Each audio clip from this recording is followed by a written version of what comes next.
So, we are here today with Kevin Dorival, also goes by King Kevin, who is an author, mentor, motivational speaker. How are you today, Kevin? I'm doing fine. How you doing, Jamal? I am all right. So, I'm excited to have you today in this interview, and I saw that you have a book called 7 Types of Queens, King's Desire. So, what made you write this book?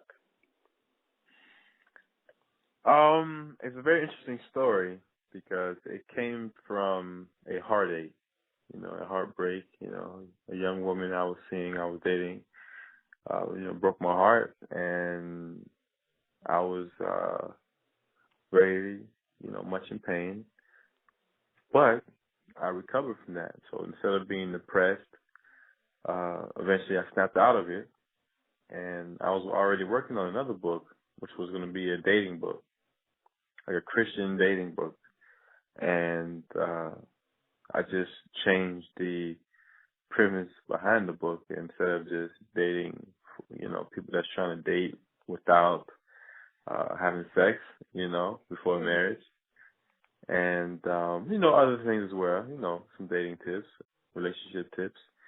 It was just very easy for me to direct my energy into seeing or trying to find what I desire in a woman. So the number 7 just came from a show I used to have called the Seven Types of Queens, King's Desire episode from the King Kevin show. So I did 3 episodes with that title because I had a show for about a year and a couple of months. And when I first did the show, it was such a great response that I decided to do it again. This time I had a guest speaker on there, the Queen Code. Some of you may know of her. She's going to be very famous one day. And she told me that she received so many calls on her number in her Facebook inbox or, messages regarding when she was on my show. And so we did it again, but before we actually did the third one, part 3, she called me and said that she doesn't know what to say, but, she's getting such a response from her time on my show that I should do something with that title, Don't Let It Go. And my book, it talks a lot about how a woman inspires a man to be the best that he can be. Like her words are, it contains, miracle substances, you can say. Spiritually, the female energy force is something very vital to a man, to a king. And that was a perfect example. And by her inspiring me to do something with the title, I decided, okay, I'll just switch the name of this dating book and use it for 7 Types of Queens, King's Desire, and I've just been flying ever since. So I definitely should thank the young lady who broke my heart because she's about to be rich. Right, and that's so inspiring the way you used your heartache and kind of turned it around as a positive. Yes, definitely. So, the next thing I want to ask you is, I know that the publishing date is December 12th. Do you have any book signings or book tours coming up? Oh, that's a great question. Yes. So, during this interview, this exclusive interview, I'm announcing that I am going to have to push back the date from December 12th. December 12th, for those who have read my first book, The Courage to Believe, I mentioned that that's, my mom's birthday. So definitely rest in peace, Mom. And I just want to push it back, not because of that date being her birthday, it's just that I want to make sure I put out something of quality. And I'm waiting on a couple of reviews from some very big companies. One thing about the book business, and here's a tidbit for those who want to be authors and those who will be authors. Let me speak that into the universe. When you're writing a book, you want to make sure that you get certain reviews, especially if your target market is dealing with libraries. You want to get your book in the libraries, you have to do it through certain book review companies. I can't remember the name top of my head, but there's a couple in New York, some in Chicago, and it helps with the longevity of your book. Instead of you just having a quick spurt and that's it. You know, you can have something for long term, for years, especially get contracts with the libraries. It means your books are in libraries across the country. You know how many libraries across the country in the U.S. there is? Mm-hmm. It's possibly, 200,000, perhaps more than that. Yeah. Wow. See, Yeah, I think it will be greatly appreciated because it shows that you want to make sure you're giving your readers your best quality of work. I appreciate that. Yeah. That's awesome. So, when thinking internationally, hmm why do you think a woman in Africa or Asia or Australia would read this book, Seven Types of Queens, King's Desire? But it has something in the book for everybody. And I definitely want to also mention that when the book does come out, uh, there will be book tours in different parts of the country. I've been invited to go to South America for a book signing, um, and also in the UK, a couple of places in the UK. I can't think of the names off my head, but there's going to be a couple of visits up there. So, in Canada. But so I am looking for people or, sponsorships and things like that who may want to invite me to come and speak. I love speaking about the subjects of these books because I touch on so many different cultures, especially in, shout out to all my African queens out there, Mm-hmm. because the black woman, is, the creator of civilization. The black woman contains within her womb the spirits of our ancestors. In life, there's so much more that goes on in the spiritual realm, um, behind the scenes that you can see before it even happens in the physical realm. And that's what a woman brings to the table. A woman brings life. A woman, she gives life. And so, being that, there's God knows how many different cultures there are out there. Every woman has that spiritual power, that spiritual special power, from bringing something out of the spiritual into the physical.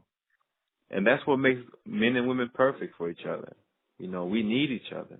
We need to love upon another with our love energy and of course, procreate. Right, right. That Yeah. goes so deep. That's very deep. You think so? Yeah, I do. I really do. So, I appreciate that. yeah, no problem.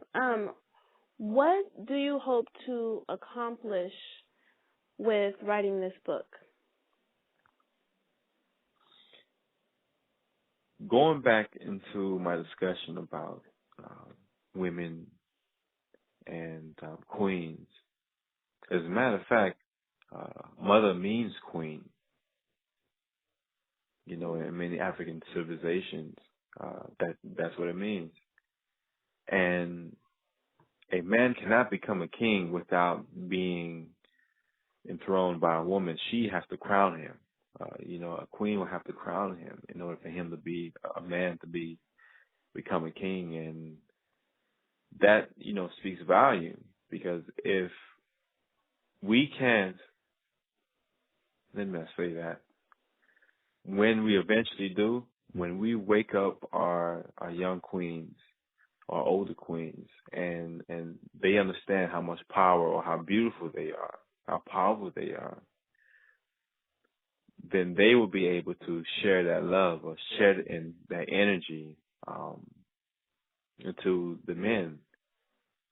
Right now in prisons, there are like over 1 million black men in prison. Mhm. Represent over 50% of the prison population, like right now. Black men and women. Black men represent over 35% across the nation. And so I know I'm not here to save everyone or save the world, like I'm the savior or something like that. But this book is so powerful that there is going to be a huge change in society. This has to be massively distributed across the world. My goal is to sell 40 million copies. And if I'm able to sell 40 million copies, I'm definitely going to give large donations to my mother's scholarship. There was a scholarship under my mom's name, named Rosette Pierre. So I call it Queen Rosette Pierre Scholarship. And so it's going to be a scholarship for all single parents.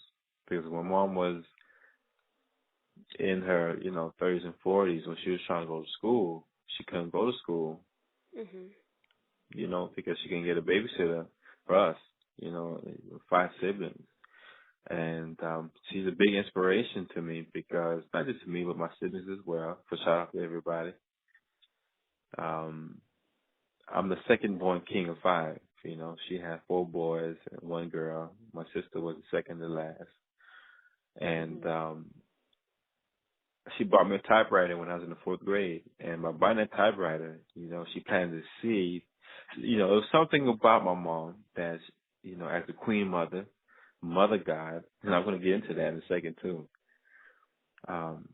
She's seen something in me that I didn't see regarding writing. I had no idea I was going to become an author. And here I am, 35 years old, and I've written 2 books. So again, another example, a woman planting the seed, encouraging, inspiring a man to be the best that he can be. And so by selling so many copies and by by the fact that I'm selling so many copies, I'm praying that it's majority women reading it. Now I welcome men as well. There's plenty of good stuff in there for men. But that means that there's quite a bit of women, females, queens, out in the world that's getting this good knowledge and a lot of true history, and it's very controversial on some parts. Let me tell you, especially when it comes to religion and the whole black cat, bad luck controversy. I have something very interesting. As a matter of fact, I'm not sure if I'm the first person that came to this this epiphany, but I'm definitely gonna keep researching. And everybody who gets this book is gonna, see what I'm talking about. So I'm not gonna spill out everything regarding that, but it's gonna really raise a lot of brows. I know I'm gonna get a lot of phone calls and interviews. I prayed that I do get one particular interview or phone call from Michelle Obama because she's featured in this book. Oh, okay. Yes, the first lady. She's featured in it, and as a matter of fact, the first interview that I've had that I mentioned this to the public, but I actually had a dream, regarding this book and Michelle Obama and President Obama. I was at my place. I was at the yacht. I call my place the yacht, and I had a dream that he came to visit me. Where I live at, you have to go through security to come in. I have to let them know that you're coming or you're not going to be able to come in, at least not in the car. And, being the president, you're not going to, security. You got several cars with you and they see, okay, whoever this is official and, Right. let him in. But, he's waiting for me at my place. I don't know, just, waiting for me and just to say that he was in town. I just happened to be there, that he was in town. He heard about my wife. He's like, my wife called me about something that you wrote about her and me in your book, and I wanted to personally tell you thank you. And, but I'm hoping they invite me to the White House. That's my little extra, but that wasn't in the dream. That was a little extra, yeah, but I'm hoping that's what happens because usually, they want to do that. Everyone knows how special it is to go to the White House. I just came from Washington, as a matter of fact, a couple of No, about a month ago, October 15th for the Million Man March. Was that October 15th or the 10th? But I was there. Right, right. Yeah. Yeah, keep hope alive, because you know as well as anybody else that anything is possible. Amen. Amen. Anything's possible. Okay. Even me finding my own queen. Yes, that is, anything is possible. So now you have given us a little bit of insight into this book, and I thank you for that. It's really intriguing. I believe that you will reach your goal of 40 million copies. Amen. It's really intriguing and interesting, especially the topic. Oh, thank you. Yes, it definitely is. I just hope to, continue being an inspiration and to give a shout out to all our ancestors out there. You know, people like women like Queen Nzinga, Queen Nefertari, Queen of Sheba, which is very interesting. You know, they talk about Queen of Sheba in the Bible, in the good book, but very briefly. But this was like one of the most richest, the most powerful woman in the world at one point. You know, and to be mentioned so briefly in the Bible. But I found other things. I've done some great research, not just on Queen of Sheba, which her real name was Queen Belkis, Queen Makeda. You know, depending on which part of Ethiopia or the other countries that she owned. It wasn't, when she came to come see Solomon in the Bible, she ran, her territory was Ethiopia, which was the name of, Cush. That's the land of Cush, and she was the, queen of the area. And those women were known for having the gift of clairvoyance, meaning that they can see in the future, some kind of psychic powers, sort of like a prophetess. I guess, right. Really both are just pretty similar, those two terms there. And, but, she was extremely rich, and she owned a route from south of Sahara, which is just north of Africa, the northeast region, but across the seas. But it was very close, and I want to do more research on that, but I think those two lands might have been connected because it kind of, connects with Egypt as well. Right. As a matter of fact, Ethiopia at one point was before there wasn't Egypt, which original name is Kemet. You see more of that, in the book because it's very fascinating. Ethiopia and Egypt, which is Kemet, were all connected. It was all one. And then eventually in time, different territorial battles and wars, the Nubians, there's a king named King Menes, I want to say. King, is it Menes, something like that. Mm-hmm. And he was the one that named it Kemet, right? Once he took it over.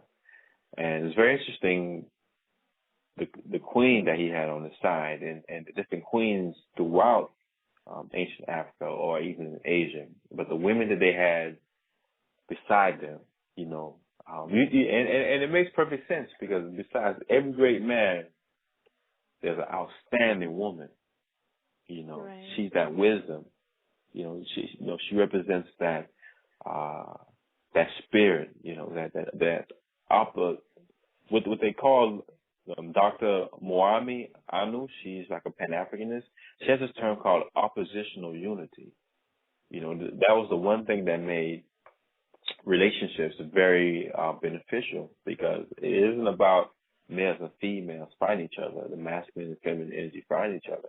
It's about us working, doing our own thing, but when it comes time to put all our energy into each other and helping one another achieve our goals, whether it be owning a business, buying a home, raising, a great family, kids, whatever, it's infinity. Whether you want to buy 100 yachts, whatever it is, and it's beneficial to the community, you can't go wrong. The Creator will always bless us. And I go into the book about when it comes to religion or spiritual beliefs, however you want to call it, the mother God concept. There was a mother God before there was a father God. And it's not blasphemy or anything like that. Because when I first heard that concept, I was like, that's very interesting. I never thought of that. Because we live in a male chauvinistic society. And many things were written like that. You know, wherever you go, when you're, let's say you're in church or wherever, whenever someone refers to God, they're referring to God as a male. Right. You know, with him, his, you know, that's how we were raised, you know, being Christian. And I'm definitely not trying to get anyone to give up their religions or, you know, anything like that. This is not, you know, it's not a book, you know, based on me opposing my beliefs on anyone. But the truth of the matter is, before Africa was colonized by the Europeans, they worshiped a mother God.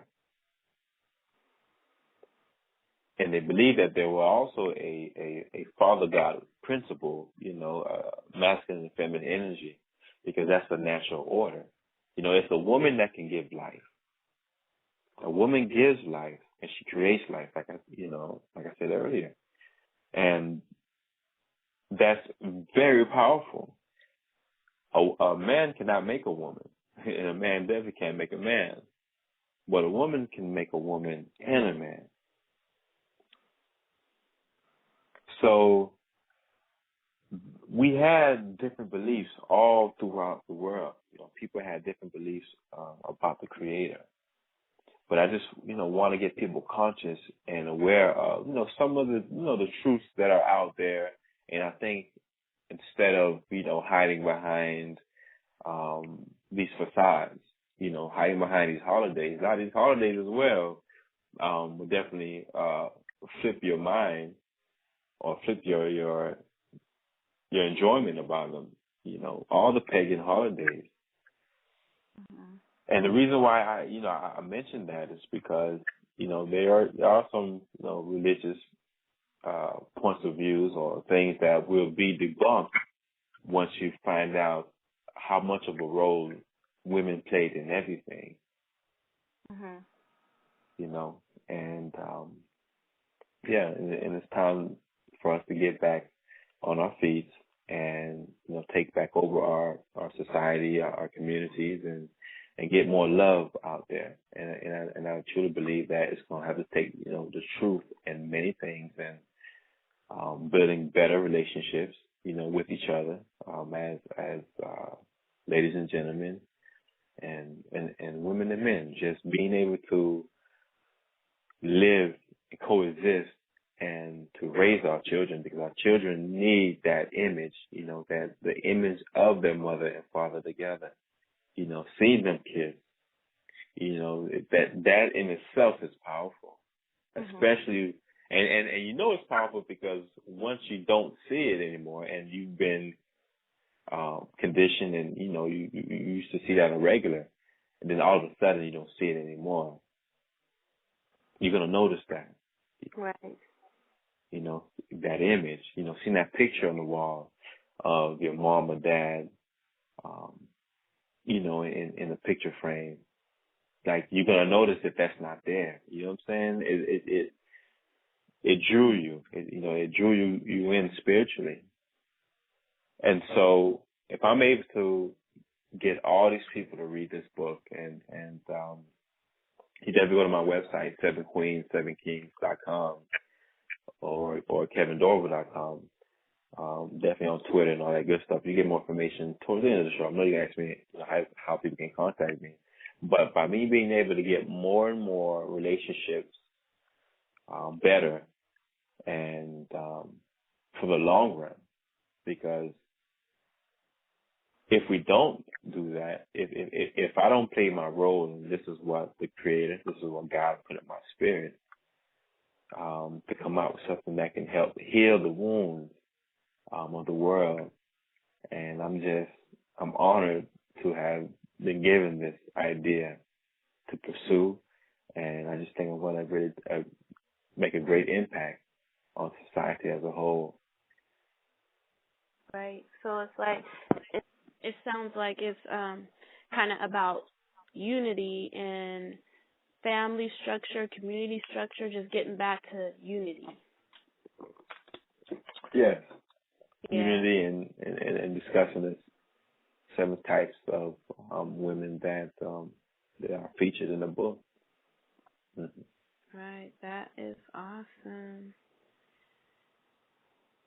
So, I kind of so go ahead. Would you be able to tell us a little bit of how people can get in touch with you? We'll have it in the description too as well. But go ahead and let the listeners know how they can contact you. There's 7 ways. You can reach me at the website that I mentioned, 7 Queens, 7 Kings. That's with the number 7.com, and or KevinDorival.com, KevinDorival.com. Twitter, Instagram, same thing, at Courage, number 2, Believe, and that's Courage, Courage, number 2, Believe. And I love spelling the word believe, though. It's funny because, words are just words, but words are very powerful as well. But for some reason, I love spelling believe. You know how they end. Eve, you just spell her name, the rapper, Eve. And so believe, Believe. So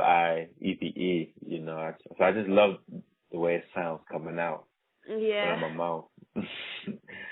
Yeah, just like, like speaking out my dreams and my goals. I love doing that, and I love getting people to do that that's around me to speak their dreams and goals as well. I think that being able to encourage others to, believe in themselves, regardless of what it looks like, and I think every woman needs like a Queen of Zinga, a warrior queen that's gonna, hold it down on the front lines. Everyone wants, men need a cooking queen or a natural queen or an encouraging queen or a faith-filled queen, a healthy queen. So, King Kevin, you mentioned that women are crowning frogs instead of real men in your book. Can you please explain that for us? Yes, definitely. In my book, 7 Types of Queens, King's Desire, I discuss the fact that there are so many weak men these days. I mean, guys are just so sensitive and fickle. And the fact that these fickle men are having children, they're going to have fickle children, most likely. And I really dislike when I see a good sister, very attractive and beautiful and kind and, all that good stuff. And she's with a no good man, and most of the time, she knows it.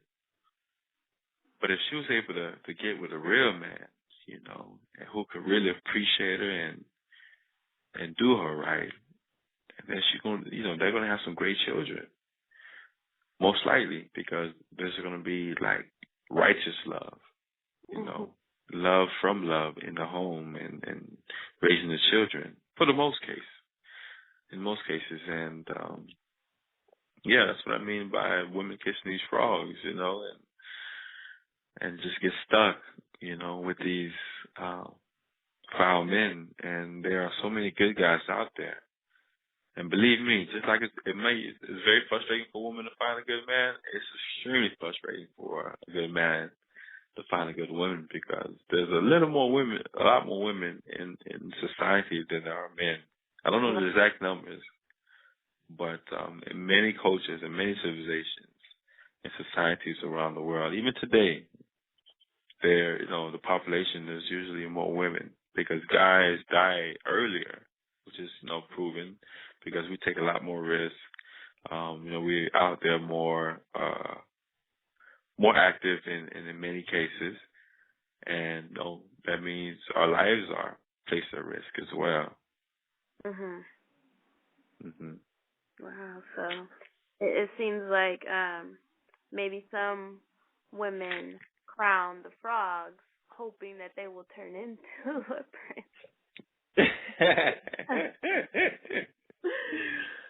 That's funny. I never even thought of it. Never thought of it like that. That's funny.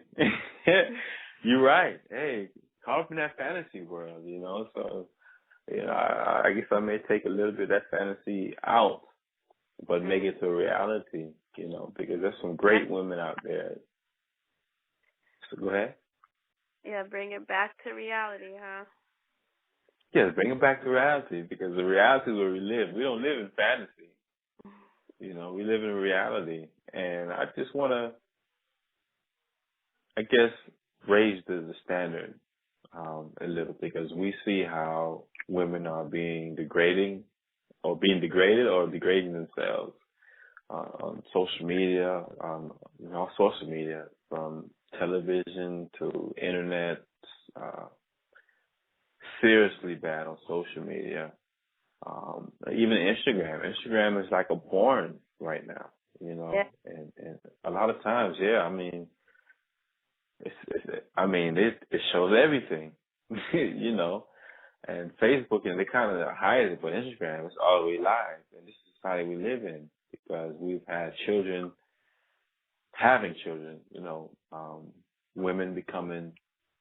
girls becoming women before they're even fully a child, or vice versa, or a boy having to become a man, or having become a father before even becoming a man, and the female becoming a mother before she even became a woman, before she understood womanhood and her value. So I'm bringing that value back. This book is like a treasure chest, filled with knowledge and inspiration, and just different tips, how to keep a good man happy. I exchange some sexual tradition that is very interesting, because intercourse with your wife or your husband or someone you're in love with, you two love each other. You may not be married by the land, the laws of the land, but you have a very strong spiritual connection, and through that connection was how our ancestors in the ancient African high culture civilizations, they actually, before they had sex, they would light incense. They would light incense and pray, and put their minds on one, on a common goal to help build the frequency between them, because they understood the relationship of the electricity between them, the energy between them, and how strong it could, how they can create some very powerful and magnificent things. The pyramids are still there, and we're still trying to figure out how did they do that. But being able to have that connection and then go into the acts of making love, you're building a very strong voltage. In fact, many experts believe that they were able to leave or have an out-of-body experience, during sex, because of me personally, I don't know if it's true. I don't believe it, but there was I've read somewhere where that a couple of places actually, when a male and female are having sex, it is so strong that it was actually one of in fact, it is the most sacred act between a man and woman. It, was the exchanging of energy on a sexual level, because of the ability to give birth. A man planting the seed, in a woman. But when you have that type of interaction between two people who love each other righteously, I mean, you're open to unlimited possibilities. I mean, there's nothing like you can't do. because of you two building that magnetic force field of love and power. You know, it's what warrior kings and queens were made of. They were able to defeat the odds. And not saying that that this book is a end all and say all on relationships, and it has all the answers to all our problems, and everyone can be happily married and flying all over the place. But I am saying it's going to help guide us towards a better direction. And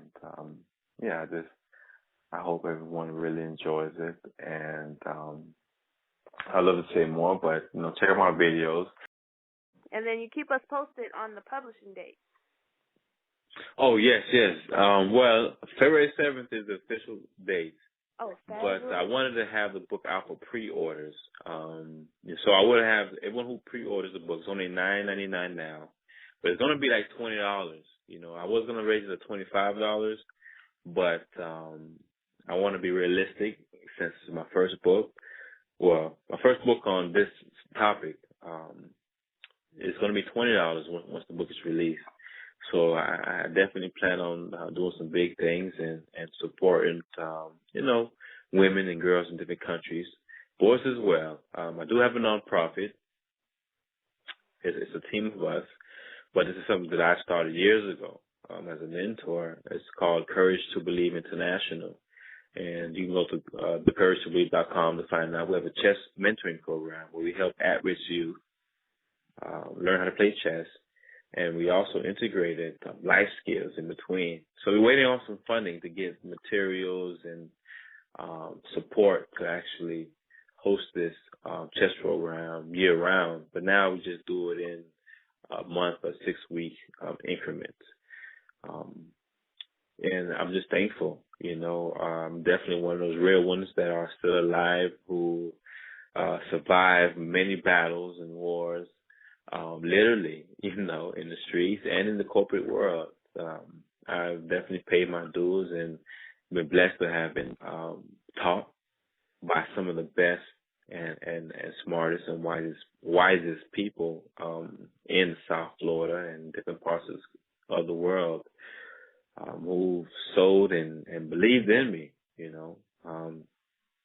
Another example, Mrs. Bird and Mrs. White, to know who these women are, you have, of course you have to read it, but Mrs. White and who helped me very early in my young adult life, she's my 5th grade teacher, she made me believe in myself. Outside of my mother, it was, Mrs. White.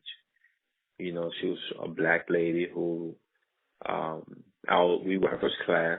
In the 5th grade, and I had a big stuttering problem. Like, it was very difficult for me to speak.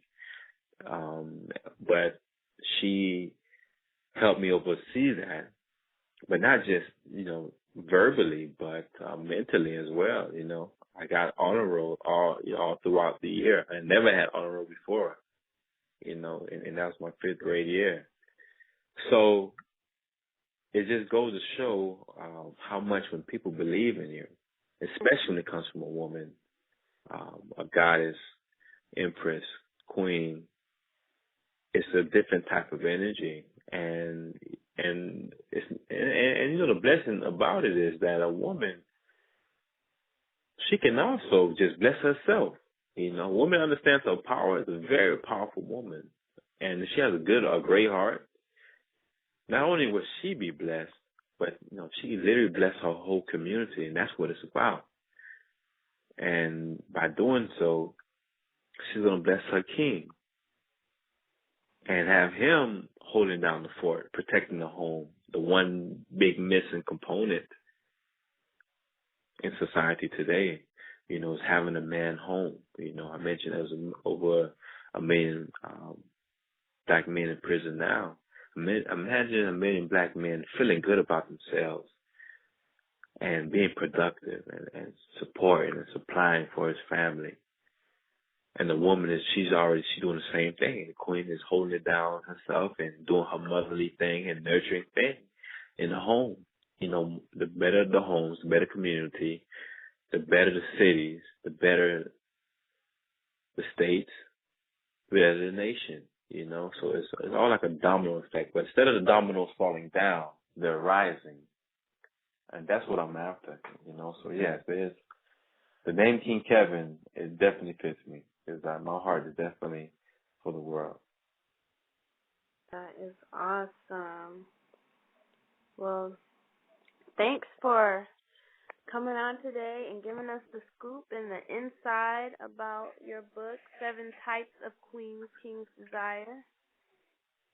And I wish you all the best. And like I said, I believe you'll sell 40 million copies just like you created that goal to. Awesome. We'll make sure to keep in touch, and I want to get in touch with you, especially when the book is published. Be on the lookout for King Kevin and the book 7 Types of Queens, King's Desire. And like he told us, book signings, different countries, UK, Canada, South America. So everyone internationally, be on the lookout.